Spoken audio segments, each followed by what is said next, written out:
함께 보실 말씀은 사무엘하 12장 1절에서 15절까지 말씀입니다.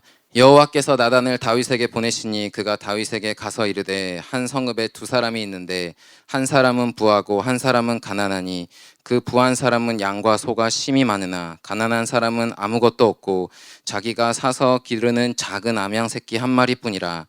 그 암양 새끼는 그와 그의 자식과 함께 자라며 그가 먹는 것을 먹으며 그의 잔으로 마시며 그의 품에 누움으로 그에게는 딸처럼 되었거늘 어떤 행인이 그 부자에게 오매 부자가 자기에게 온 행인을 위하여 자기의 양과 소를 아껴 잡지 아니하고 가난한 사람의 양 새끼를 빼앗아다가 자기에게 온 사람을 위하여 잡았나이다 하니 다윗이 그 사람으로 말미암아 노하여 나단에게 이르되 여호와의 살아계심을 두고 맹세하노니 이 일을 행한 그 사람은 마땅히 죽을 자라. 그가 불쌍히 여기지 아니하고 이런 일을 행하였으니 그 양 새끼를 4배나 갚아 주어야 하리라 한지라. 나단이 다윗에게 이르되 당신이 그 사람이라. 이스라엘의 하나님 여호와께서 이와 같이 이르시기를 내가 너를 이스라엘 왕으로 기름 붓기 위하여 너를 사울의 손에서 구원하고 내 주인의 집을 내게 주고 내 주인의 아내들을 내 품에 두고 이스라엘과 유다 족속을 내게 맡겼느니라. 만일 그것이 부족하였을 것 같으면 내가 내게 이것저것을 더 주었으리라. 그리한데 어찌하여 내가 여호와의 말씀을 업신여기고 나 보기에 악을 행하였느냐. 내가 칼로 햇사람 우리아를 치되 암몬 자손의 칼로 죽이고 그의 아내를 빼앗아 내 아내로 삼았도다. 이제 내가 나를 업신여기고 햇사람 우리아의 아내를 빼앗아 내 아내로 삼았은즉 칼이 내 집에서 영원토록 떠나지 아니하리라 하셨고 여호와께서 또 이와 같이 이르시기를 보라 내가 너와 내 집에 재앙을 일으키고 내가 내 눈앞에서 내 아내를 빼앗아 내 이웃들에게 주리니 그 사람들이 내 아내들과 더불어 백주에 동침하리라. 너는 은밀히 행하였으나 나는 온 이스라엘 앞에서 백주의 이 일을 행하리라 하셨나이다 하니 다윗이 나단에게 이르되 내가 여호와께 죄를 범하였노라 하매 나단이 다윗에게 말하되 여호와께서도 당신의 죄를 사하셨나니 당신이 죽지 아니하려니와 이 일로 말미암아 여호와의 원수가 크게 비방할 거리를 얻게 하셨으니 당신이 낳은 아이가 반드시 죽으리이다 하고 같이 읽겠습니다. 나단이 자기 집으로 돌아가니라. 우리아의 아내가 다윗에게 낳은 아이를 여호와께서 치심에 심히 않는지라. 아멘. 네, 오늘 본문으로 다윗이 만난 하나님이라는 제목으로 짧게 말씀 나누도록 하겠습니다. 오늘 본문은 저희가 지지난주에 봤었던 다윗은 왜라고 하는 부분에서 이어지는 본문입니다.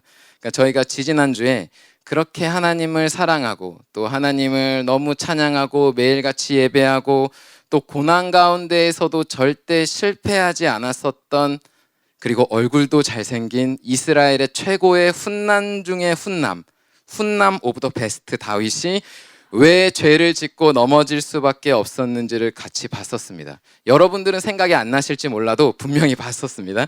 그리고 그렇게 다윗이 죄를 짓고 그냥 그렇게 끝났었다면 다윗은 굉장히 비참한 결말을 맞이했었겠죠. 근데 그렇게 다윗이 죄를 짓고 그냥 끝나는 것이 아닙니다. 오늘은 그 다윗이 다시 어떻게 하나님을 만나게 되고 또 다시 어떻게 자신의 죄를 회개하게 되는지 또 어떻게 하나님 앞에서 자신의 신앙을 회복하게 되는지를 보여주는 본문입니다. 그래서 원래 오늘 본문의 제목을 다윗은 어떻게 라고 지으려고 하다가 그건 좀 아닌 것 같아서 다윗을 만난 하나님으로 제목을 정했습니다. 저희들이 신앙생활을 할 때 가장 중요한 것 중에 한 가지가 뭐냐면 바로 하나님을 만나고 또 하나님을 알아가는 것이죠. 왜냐하면 하나님을 만나고 또 하나님을 알아가는 것은 그냥 뭐 이 땅에서 신앙을 조금 잘하고 이 땅에서 신앙생활을 약간 잘하는 그 정도 차원이 아니라 바로 우리들의 영생과 관련이 있기 때문에 그래요. 즉 우리들의 영원한 생명과 하나님을 만나고 하나님을 아는 것은 일치됩니다. 요한복음 17장 3절 말씀을 보시면 이런 말씀이 있는데 영생은 곧 유일하신 참 하나님과 그가 보내신 자 예수 그리스도를 아는 것이니이다 라고 말씀하세요. 그러니까 영생, 그러니까 우리가 영원한 생명을 얻는 방법이 있는데 그것이 무엇이냐면 바로 하나님과 그가 보내신 자 예수 그리스도를 인격적으로 경험적으로 그리고 또 깊이 체험적으로 만나고 알아가는 것이 우리들의 영원한 생명을 좌우합니다. 이것이 굉장히 중요하죠. 왜냐하면 여러분 우리가 신앙을 하는 이유가 영원한 생명을 얻기 위함이잖아요. 근데 그 영원한 생명을 얻기 위해서 방법이 있는데 그것이 하나님과 예수 그리스도를 아는 것입니다. 그렇기 때문에 이것이 신앙생활에서 가장 중요하기 때문에 사단이 이것을 하지 못하게 방해하죠. 그러니까 하나님을 아는 것을 방해하고 또 하나님을 알지 못하게 하고 하나님을 아는 것을 대적하여서 높아지게 합니다. 이것이 사단의 방법입니다. 근데 우리가 이번 수련회를 곧 청년 대학 수련회가 한 20일 정도 있다가 있는데 이제 나시린으로 한 달 살기, 일명 나 한 살이라는 것을 하고 있죠. 그러니까 많은 우리 청년분들이 동참하셨고 또 많은 분들이 이렇게 미디어 금식을 하기로 결단하셨는데 여러분 이 세상의 미디어가 뭘까요? 그러니까 만약에 여러분들이 미디어를 하루에 24시간 쉬지 않고 365일을 1년 동안 쭉 봤는데 여러분들이 만약에 그런 과정 가운데 하나님을 더 알아가고 그렇게 매일같이 24시간 365일 10년 내내 TV와 미디어를 보는데 하나님을 더 깊이 만나고 하나님을 더 사랑하게 되고 하나님을 더 찬양하게 된다면 우리가 미디어 금식을 할 필요가 없겠죠. 근데 바로 우리가 이런 것들 미디어를 금식하는 이유가 바로 이런 것들이 우리가 하나님을 알아가지 못하게 방해하기 때문에 우리가 금식을 하게 됩니다. 즉 미디어가 죄의 통로가 될 수 있는 수단이 되기 때문이에요. 그리고 그 죄는 하나님을 아는 것을 대적합니다. 그래서 영생을 대적하고 하나님을 대적해서 영생으로부터 멀어지게 하는 것이죠. 그렇기 때문에 이 하나님을 알아가는 것을 대적하여 높아진 죄를 해결해야 하나님을 만날 수가 있는데 그 방법을 성경에서 잘 알려주세요. 그 방법이 뭐냐? 바로 그 모든 것들, 높아진 것들을 다 무너뜨리는 것이 방법입니다. 그리고 그 무너뜨리는 방법 중에 한 가지가 회개입니다. 회개만이 이 높아진 벽을 무너뜨리는 방법이고 또 회개가 바로 유일하신 참 하나님과 예수 그리스도를 알게 되고 주님을 만날 수 있는 다이렉트 코스입니다. 오늘 이 본문도 다윗이 죄를 짓고 넘어진 이후에 그 이후에 다윗이 회개하는 과정을 통해서 하나님이 이런 분이시구나, 하나님이 나에게 정말 어떤 분이신지 또 하나님을 정말 깊이 만나고 그리고 다윗이 어떻게 자신의 죄를 회개하고 또 회복하는지를 잘 말씀해 주시는 본문이에요. 근데 중요한 것은 다윗이 회개하기 위해서 본인이 노력한 게 없습니다. 자신이 별로 한 게 없어요. 그러니까 만약에 여러분 회개가 내가 하는 것이라면 엄청 부담되겠죠. 그럼 뭐 안 되는 걸 어떻게 하라는 거야, 회개를. 회개면 우리가 몰라서 회개하는 거 몰라서 못하는 사람 별로 없잖아요. 근데 한 가지 감사한 것은 하나님은 우리가 죄를 짓고 넘어져 있을 때 누구보다도 우리가 회개하기를 원하시고 또 우리가 회개할 수 있도록 도와주시는 분이 바로 하나님이십니다. 오늘 그래서 이 하나님을 같이 만나고 또 영생을 얻게 되는 시간이 되기를 축복합니다. 첫 번째로는 찾아가시는 하나님이세요.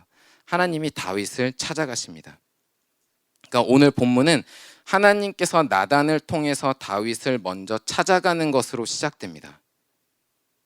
네, 언제 찾아가는지를 먼저 우선 좀 보기를 원하는데 저희가 1절에 여기 보시면은 여호와께서 나단을 다윗에게 보내시니 그가 다윗에게 가서 그에게 이르되라고 말씀하세요.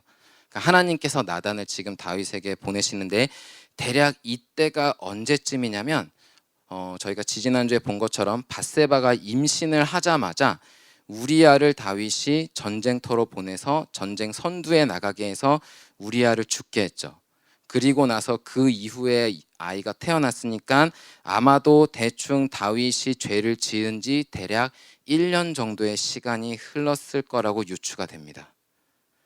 그러니까 지금 다윗이 자신의 충신 중에 충신인 우리아의 아내를 빼앗고 그 죄를 감추기 위해서 자신의 충신 우리아를 전쟁터에서 죽인 살인죄를 저지르고 나서 다윗이 그 죄를 감춰온 시간이 얼마나 됐냐? 대략 1년 정도의 시간이 흐른 거예요. 그러니까 현재 다윗의 상태가 어떤 상태냐면 하나님이 찾아가신 때가 언제냐면 다윗이 일생을 살아가면서 죄를 가장 많이 지었을 때입니다.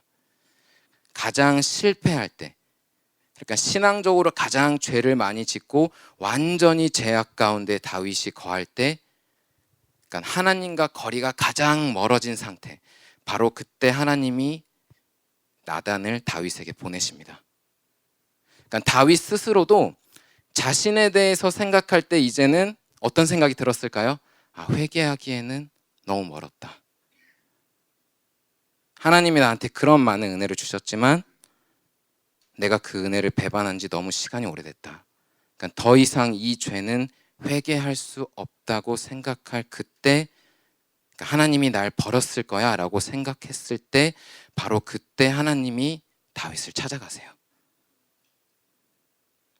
그러니까 즉 나는 이제 더 이상 하나님께 나갈 수가 없다. 하나님께 나갈 수 없다고 생각하는 그때죠. 근데 바로 그때가 언제냐면 우리 하나님이 우리들에게 찾아오시는 시간입니다. 저희가 오늘 말씀 때, 주일 예배 말씀 때 로마서 11장 33절 말씀에 깊도다 하나님의 그 깊도다라는 이제 그런 말씀을 하시죠. 진짜 하나님의, 저도 이 말씀을 묵상할 때 하나님의 은혜와 사랑이 알아가면 알아갈수록 너무 깊은 것 같아요. 그러니까 우리 편에서는 하나님이 날 버렸다고 생각할 때 하나님이 우리들을 찾아오십니다. 그러니까 항상 우리가 신약 성경에서도 보면 하나님이신 예수님도 사람들을 찾아가실 때 언제 찾아가시냐면 사람들이 생각하기 힘든 그때 하나님이 찾아가십니다. 그러니까 나사로가 죽었을 때, 야이로의 딸이 죽었을 때, 소망이 없을 때, 3년 넘게 예수님의 섬김을 받은 제자들이 그 은혜를 배반하고 실패했을 때, 그래서 물고기를 잡으러 갔을 그때 예수님이 먼저 제자들을 찾아가십니다. 그러니까 오늘 다윗도 마찬가지죠. 자신의 죄로 인해서 하나님을 대적할 수밖에 없는 그때 다윗에게 하나님이 먼저 찾아가십니다. 왜냐하면 다윗이 하나님께 나올 수 없으니까 하나님이 은혜를 베푸시는 거죠. 여러분, 우리들의 신앙이 가장 바닥을 칠 때, 그때가 언제냐? 바로 주님이 우리들을 찾아오시는 타이밍이십니다. 그러니까 하나님이 나를 버리신 것 같고, 오늘 찬양 가사에서도 아까 그 한 번도 나를 떠나신 적이 없다고 하셨는데, 더 이상 난 안 될 것 같다고 생각할 때가 참 아이러니하게도 주님이 우리들을 찾아오시기에 너무나 좋은 타이밍이에요. 하나님의 때죠. 여러분, 이걸 믿으시길 바랍니다. 제 말이 아니고 하나님께서 성경에서 항상 그렇게 하셨어요. 그래서 하나님이 찾아가시는 다양한 방법이 있으신데 오늘 본문에서는 하나님께서 어떻게 다윗을 찾아가시냐면 바로 사람을 보내셔서 사람을 통해서 다윗을 찾아가세요. 두 번째로 사람을 보내십니다. 본문 1절에 보시면 하나님께서 나단을 다윗에게 보내세요. 나단은 누구냐면 우리가 잘 아는 대로 선지자입니다.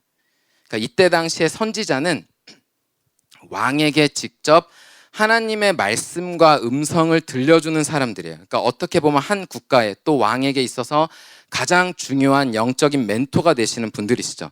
그러니까 한 나라와 이 왕의 자문위원과 같은 사람들. 그래서 하나님의 뜻을 알게 하고 또 왕이 죄를 지었을 때는 그 죄를 책망하는 말을 전해주고 또 지금 하나님이 어떻게 행하기를 원하시기를 알려주는 사람들이 바로 선지자예요. 그래서 항상 이 왕에게는 선지자들을 하나님께서 붙여주십니다. 사울 왕의 시대에는 사무엘이라고 하는 선지자가 있었고 다윗에게는 오늘 보는 것처럼 나단과 또 갓과 같은 선지자들이 있었고요. 그리고 또 그 이후에 많은 이 열왕기 상하를 보시면 많은 왕들이 있을 때 하나님께서 수많은 선지자들을 세우셔서 하나님의 뜻을 알려주세요. 그러니까 한 나라와 이 한 나라의 왕이 어떻게 하면 좋을지를 알려주는 사람들, 그러니까 즉 선지자는 하나님의 마음을 알고 하나님의 뜻을 알고 또 하나님과 친밀한 교제를 하는 영적으로 충만한 성숙한 리더십의 대표자들이 됩니다.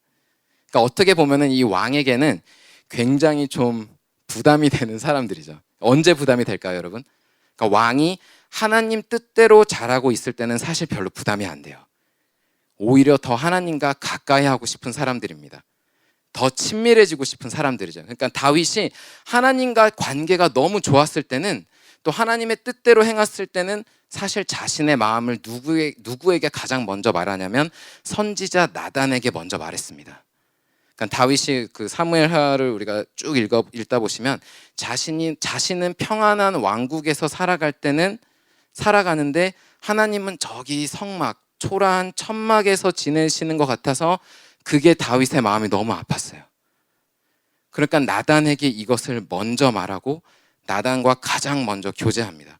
내가 하나님을 위해서 성전을 지어드리고 싶은데 하나님을 위해서 내가 무언가를 드리고 싶은데 그럴 때 하나님과의 이런 사랑의 관계에 있었을 때는 가장 먼저 선지자와 교제했었습니다.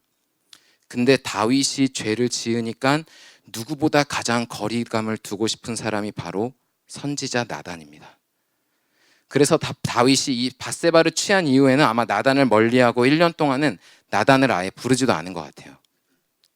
여기서 볼 수 있는 이 죄의 특징이 나오죠. 죄의 특징은 우리가 하나님으로부터 멀어지게 할 뿐만 아니라 하나님의 사람들과도 멀어지게 합니다. 죄가 우리를 속이는 거예요. 그런 사람을 만나면 그 사람이 널 정죄할 거다. 그 사람이 너의 죄를 책망하고 그 사람이 너에게 징계를 내릴 거다. 너는 이제 완전히 끝난 인생이 될 것이다 라고 그 죄가 다윗을 속이는 것이죠. 왜냐하면 죄의 속성은 빛 가운데 드러나면 그 죄가 약해지고 회개가 되어지기 때문에 마귀가 먼저 선수를 치는 거예요.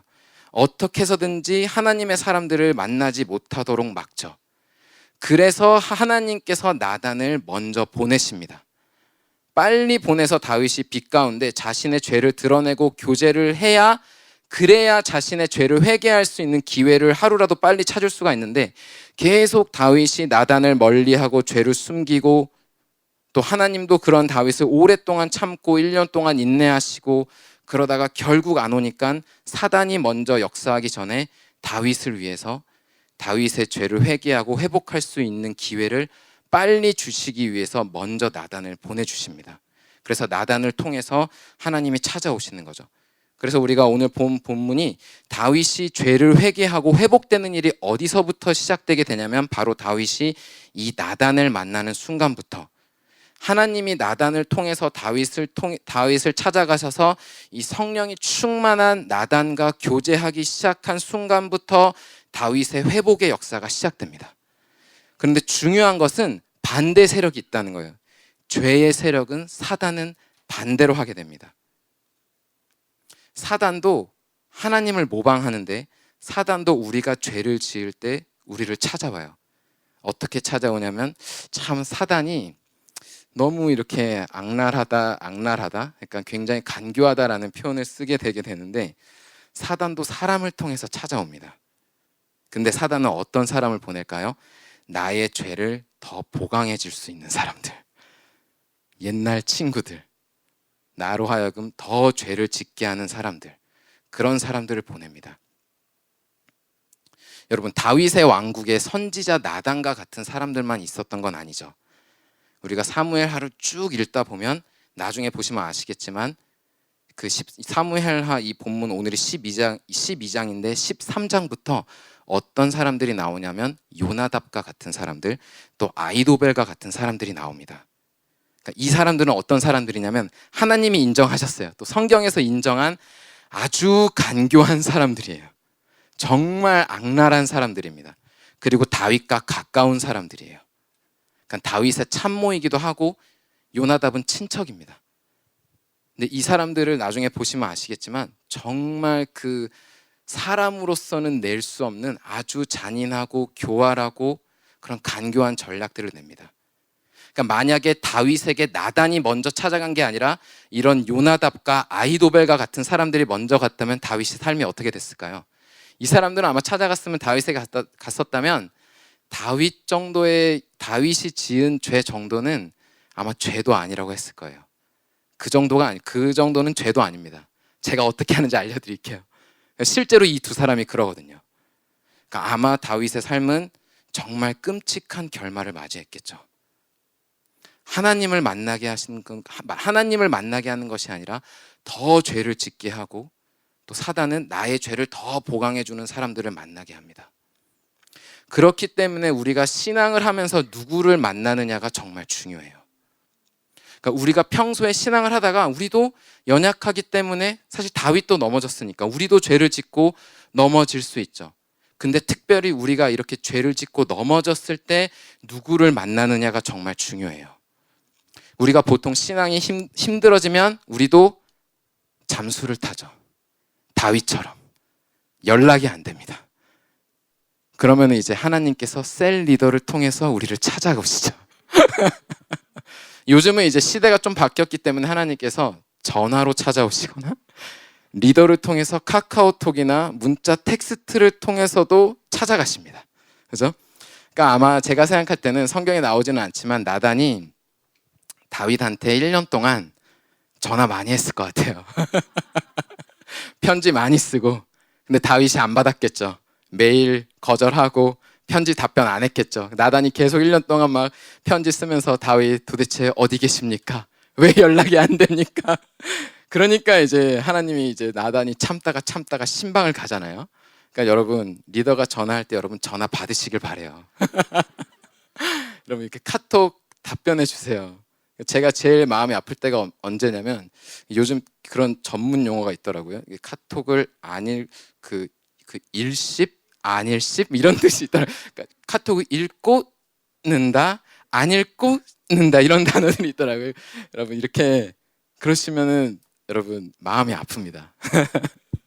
그러니까 사단은 귀신이에요. 그 정말 귀신같이 우리들이 이렇게 어려워진 걸 알고 나의 옛날 친구들 또 예전에 끊어졌었던 사람들 그리고 이전의 세상 친구들로부터 다시 전화하게 합니다. 그렇기 때문에 여러분 누구의 전화를 받느냐가 중요해요.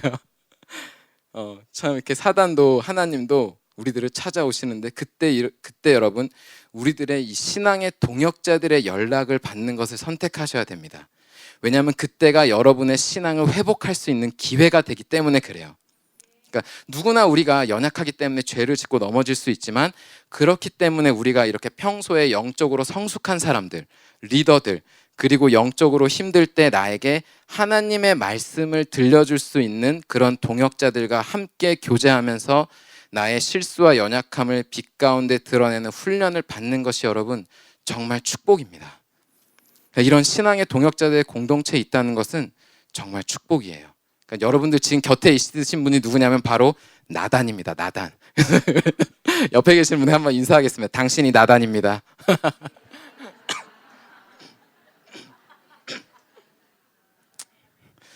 빛이 나는 것 같아요. 그래서 하나님이 이 나단 리더들을 보내셔서 무엇을 하시냐면 바로 다윗의 은혜를 회복시키십니다. 그러니까 다윗이 아마 처음에는 굉장히 놀랬겠죠. 안 불렀는데 왔으니까 갑자기 왜 왔지? 올 게 왔나 보다. 아마 굉장히 초긴장 상태, 마음을 현재 닫은 상태였겠죠. 그러니까 하나님이 우리보다 전략과 단수가 높으세요. 그래서 나단이 처음에는 비유로 돌려서 말합니다.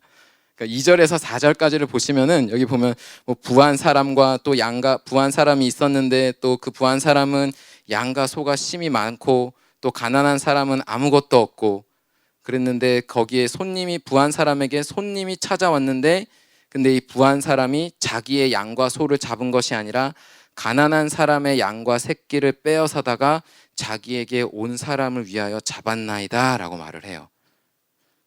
다윗이 못 알아듣습니다. 이 말씀이 어떤 말씀인지. 그러니까 죄로 인해서 영적인 마음이 다치고 영적인 귀가 다치니까 하나님이 자신에게 비유로 하시는 말씀을 못 알아듣고 못 깨달아요. 처음에는 아마 다윗이 다행이라고 생각했겠죠. 나의 죄를 책망하러 온 줄 알았는데 그게 아니었구나. 그래서 5절과 6절 말씀을 보시면 다윗이 안심하면서 이야기합니다. 그 부한 사람을 여기 보시면은 다윗이 그 사람 때문에 갑자기 굉장히 노합니다. 화를 내요. 나단에게 말합니다. 여호와의 살아계심을 두고 맹세하노니 이 일을 행한 그 사람은 마땅히 죽을 자라. 그가 불쌍히 여기지 아니하고 이런 일을 행하였으니 그 양 새끼를 4배나 갚아 주어야 할지라 라고 말씀하세요. 근데 바로 그때 나단이 7절 말씀에 뭐라고 하시냐면 당신이 바로 그 사람이라. 당신이 그 사람이라. 라고 다윗의 그 정곡을 찌릅니다. 다윗이 굉장히 놀랐겠죠. 나단이 알고 있구나. 하나님께 숨길 수 있는 죄가 없구나. 큰일이다. 내 인생이 망했다.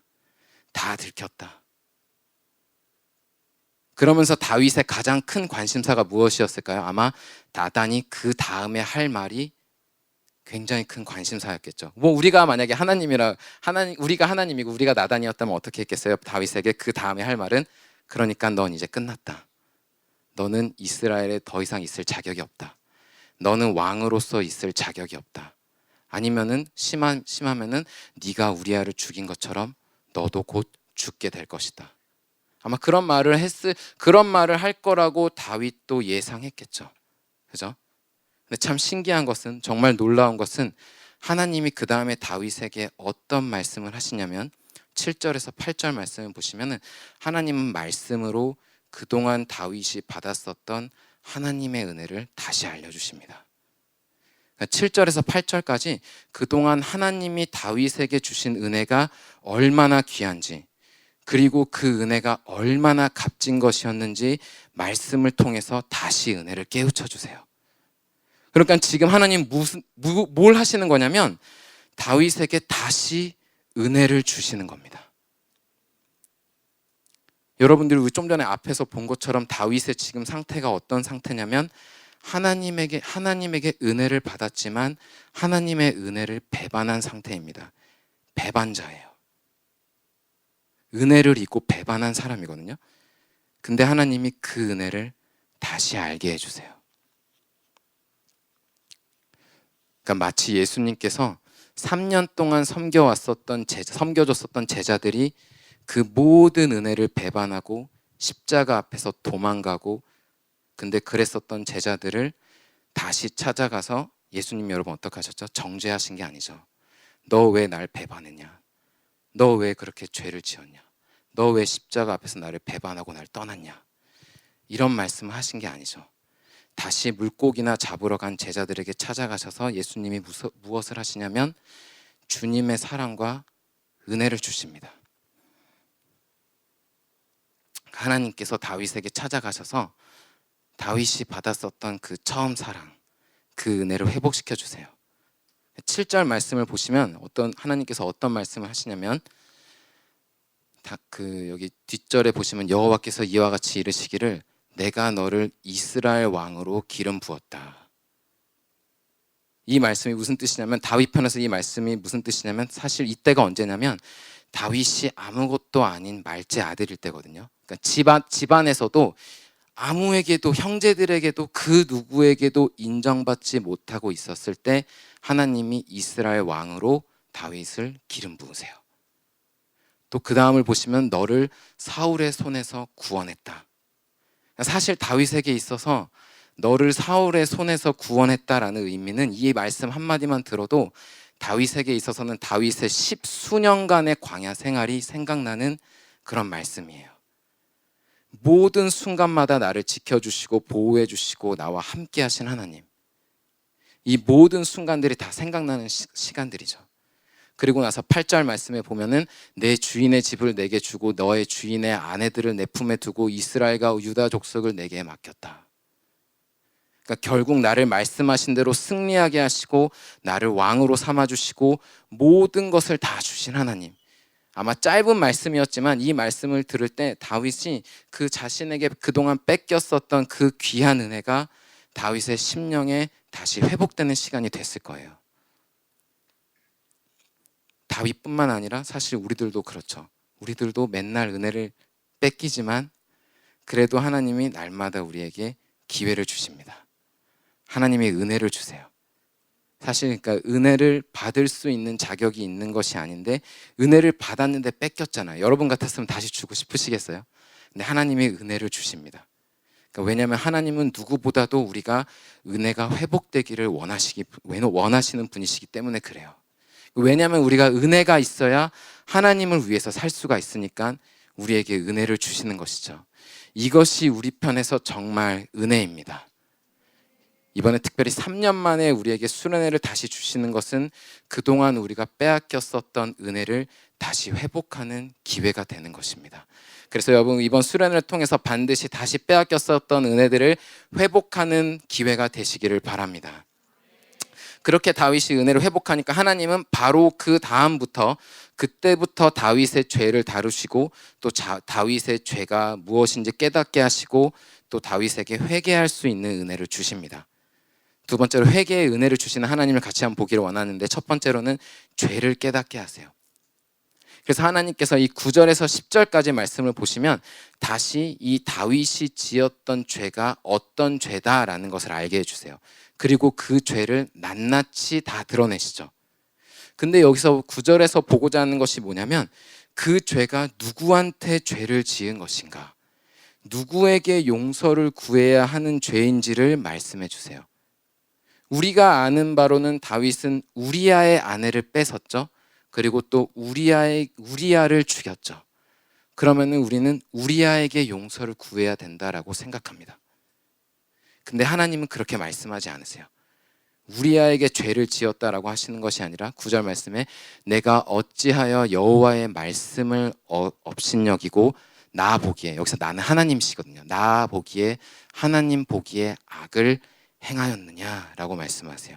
그러니까 우리아를 업신여겼다고 하지 않으시고 하나님의 말씀과 하나님께 죄를 지었다라고 말씀하시면서 그 죄가 무엇인지 반복적으로, 또 10절에도 보시면은 너가 지은 죄는 어떤 죄냐면 이제 네가 나를 업신여긴 것이 바로 죄다라고 말씀하세요.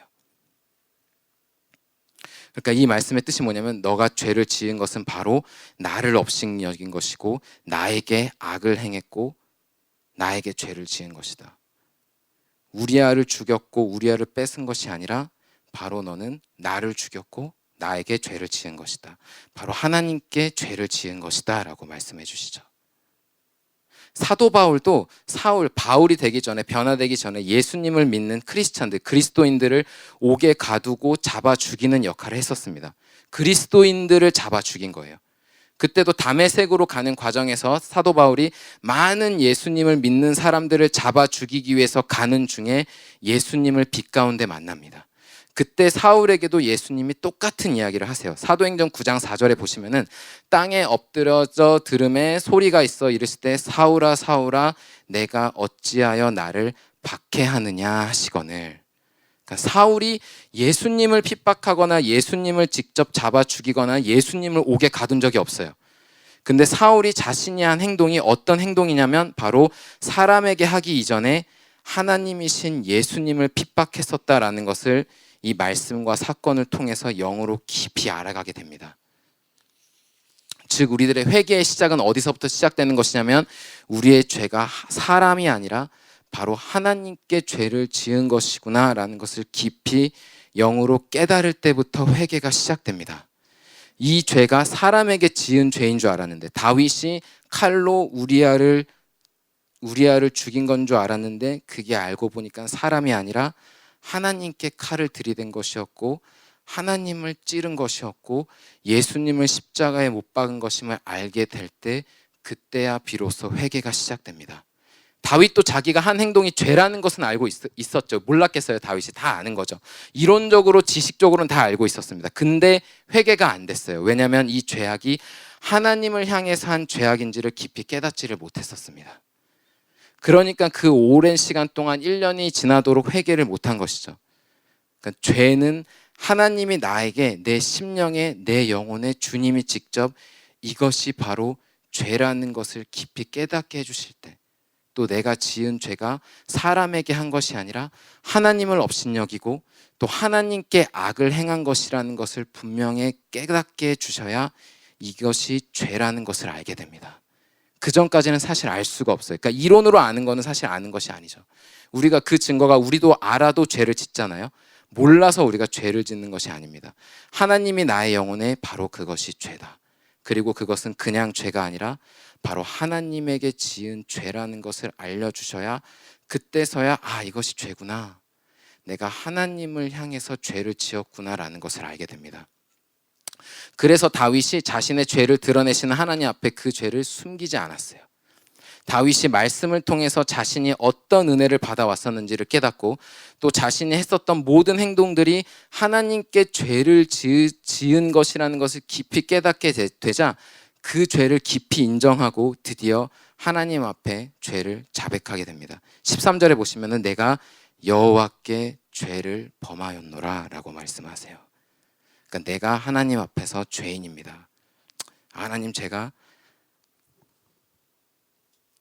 하나님을 칼로 찌르고 하나님을 죽인 것인지 제가 몰랐습니다. 제가 하나님께 죄를 지은 죄인입니다. 이것이 죄를 정말 깊이 깨달은 사람만이 할 수 있는 고백이죠. 다윗이 얼마나 애통했겠어요. 자신이 지은 죄가 사람에게 한 것이 아니라 내가 하나님을 칼로 찌르고 하나님을 향해서 자신이 이전에 가장 사랑했었던 하나님을 업신여기고 하나님을 경멸했다라는 것을 깨닫게 될 때, 그때서야 다윗이 자신의 죄를 인정하고 회개하게 됩니다.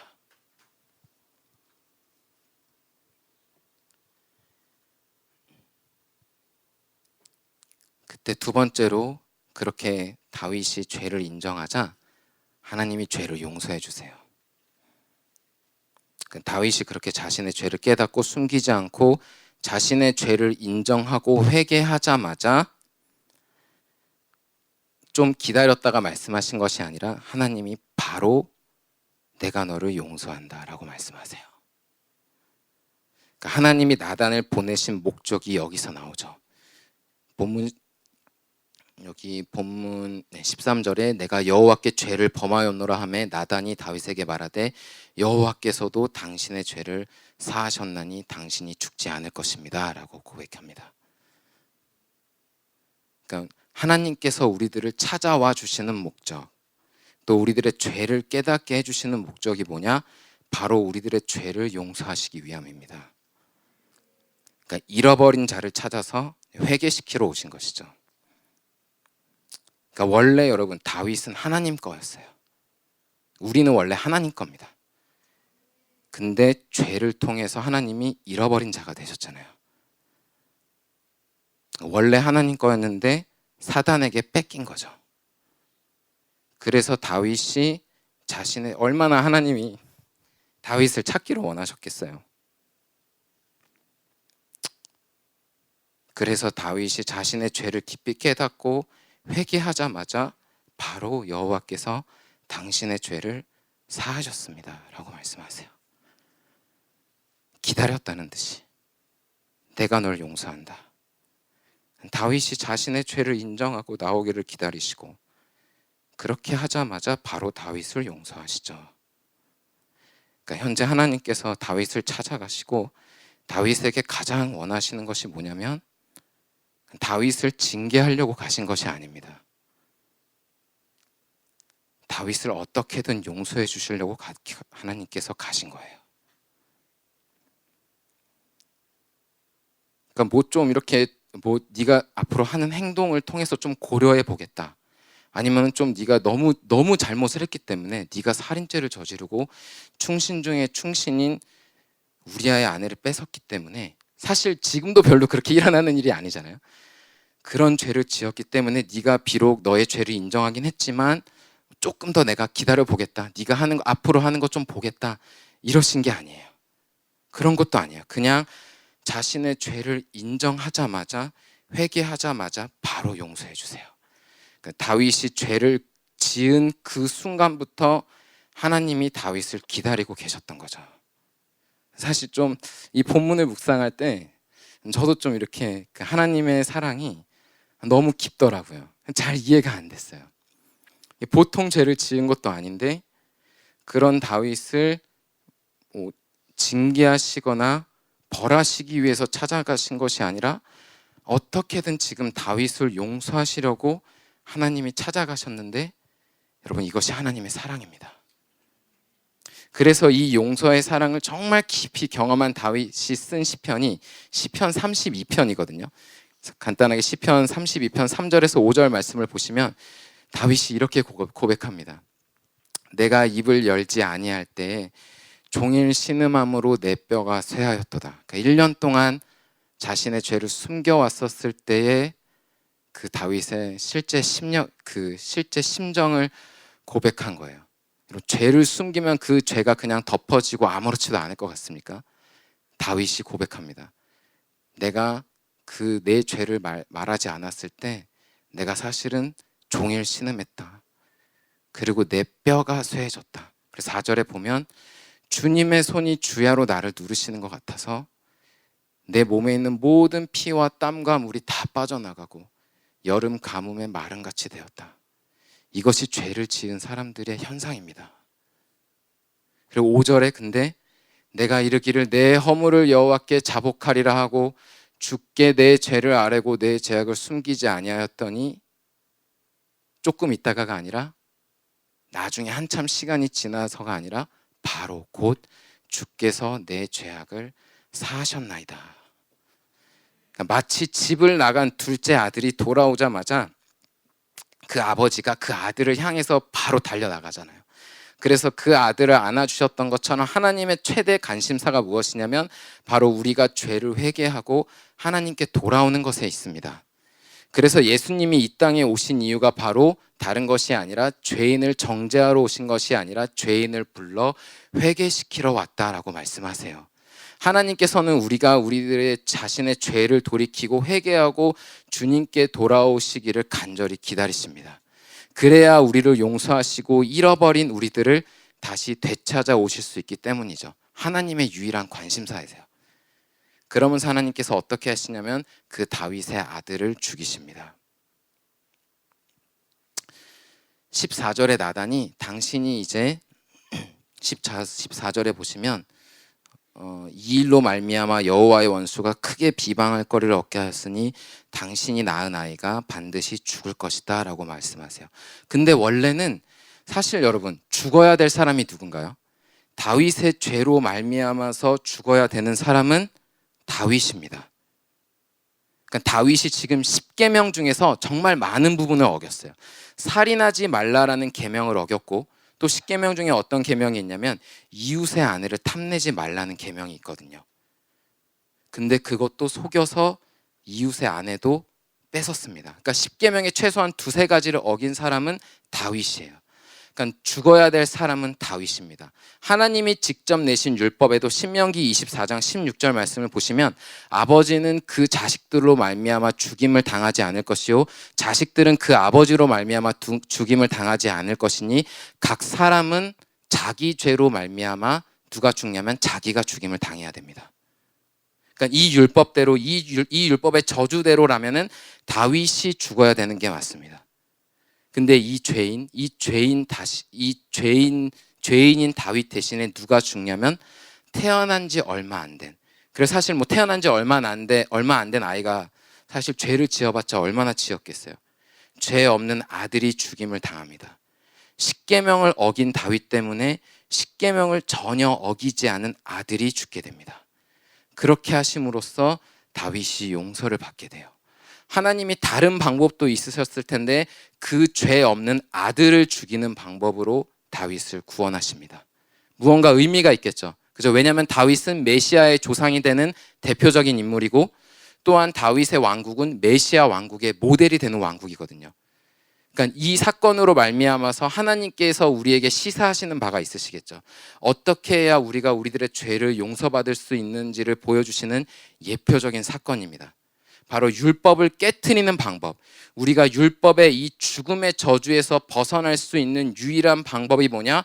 바로 나의 죄를 위하여서 죄 없는 하나님의 아들 예수 그리스도를 믿는 것입니다. 날 위해서 이 땅에 오신 죄 없으신 그리고 날 위해 죽으신 예수님을 믿는 것만이 나의 모든 죄를 용서함 받을 수 있는 유일한 방법이에요. 또 나를 모든 율법에서 벗어나게 하는 유일한 방법이 바로 예수 그리스도의 십자가를 믿는 것입니다. 오직 예수 그리스도를 통해서만 내가 나의 모든 죄를 용서받고 구원받을 수 있음을 믿고 또 그 예수님을 믿음으로 다시 새로운 신앙을 시작하게 되는 여러분 되시기를 바랍니다. 마지막으로 보고자 하는 것은 하나님께서 이 회개한 다윗을 절대 버리지 않으십니다. 오늘 본문 우리 10절에서 12절 말씀을 보시면 굉장히 무서운 구절이 나오죠.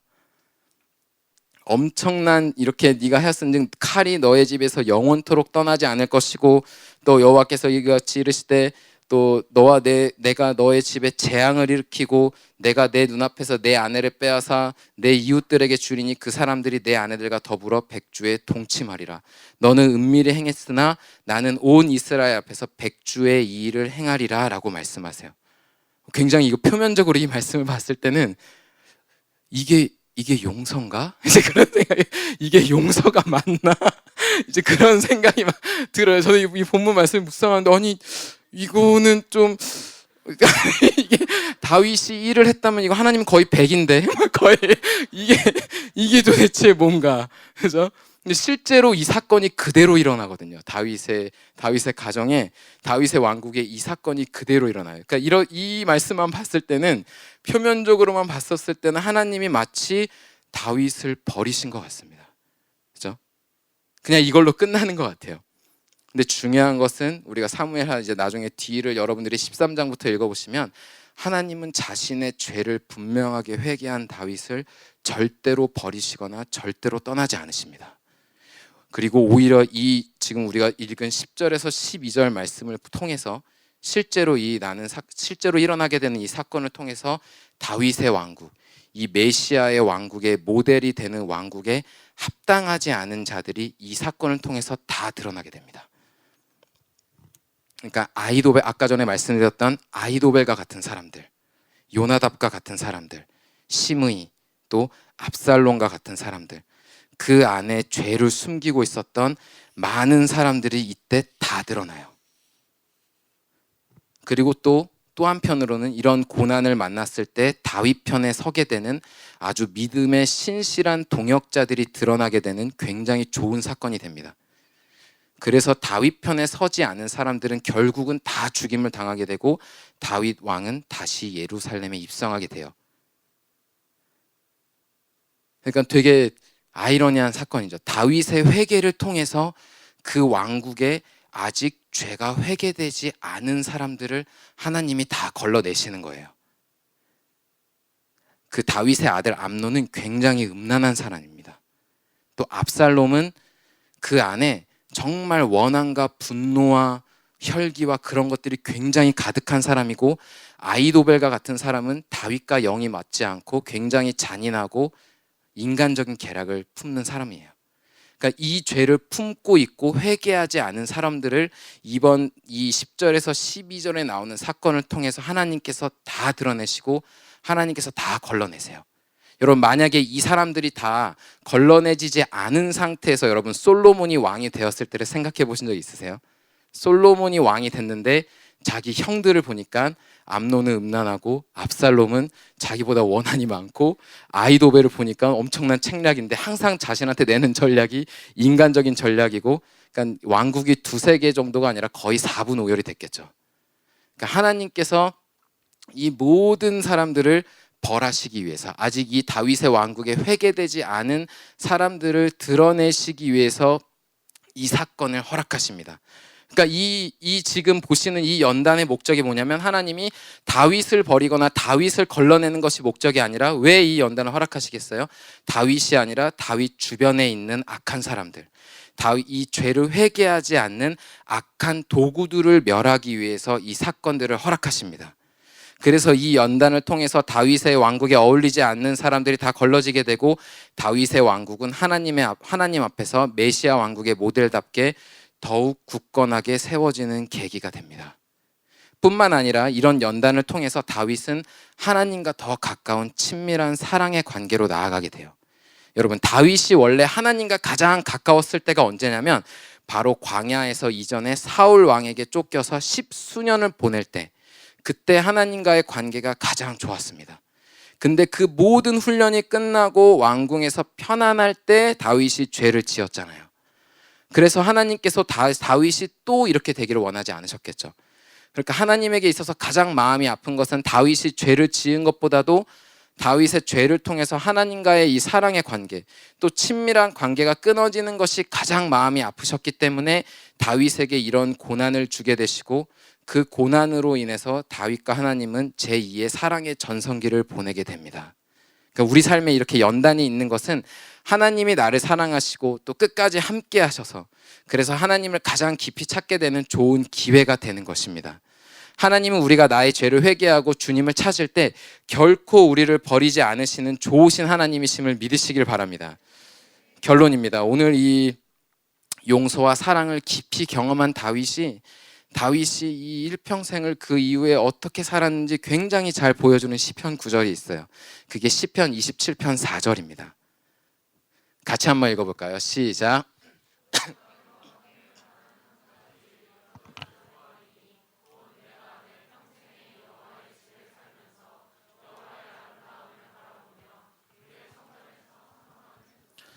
아멘. 여기 시편 27편 4절을 보면 여호와의 아름다움이라는 단어가 나오죠. 그러니까 다윗이 가장 원하는 것이 뭐냐면 여호와의 아름다움을 바라보고 그의 성전에서 그 아름다움을 사모하는 것이 다윗 일평생에 가장 원하는 거였어요. 저의 이 본문을 묵상하고 27편 4절을 보면서 다윗이 경험한, 다윗이 만난 저 하나님의 아름다움이 뭘까를 생각해 보게 될 때 정말 하나님은 다윗에게 있어서 너무나 아름다운 분이셨던 것 같아요. 어떤 하나님이셨을까요? 나 같은 죄인을 용서하신 하나님. 나 같은 이런 배반자, 하나님의 은혜를 배반하고 나같이 이런 악한 자를 용서해 주신 하나님. 나 같은 살인자, 간음한 자. 그러니까 이런 악한 자라고 할지라도 회개의 기회를 주신 하나님. 또 내가 내 죄를 인정하고 회개할 때 값없이 용서해 주신 하나님. 나 같은 잃어버린 자를 찾아오신 하나님. 그러니까 나 같은 이런 하나님의 원수된 자를 사랑하신 하나님. 그러니까 이런 하나님의 성품을 묵상할 때 다윗에게 있어서 하나님은 너무 아름다우신 분이시죠.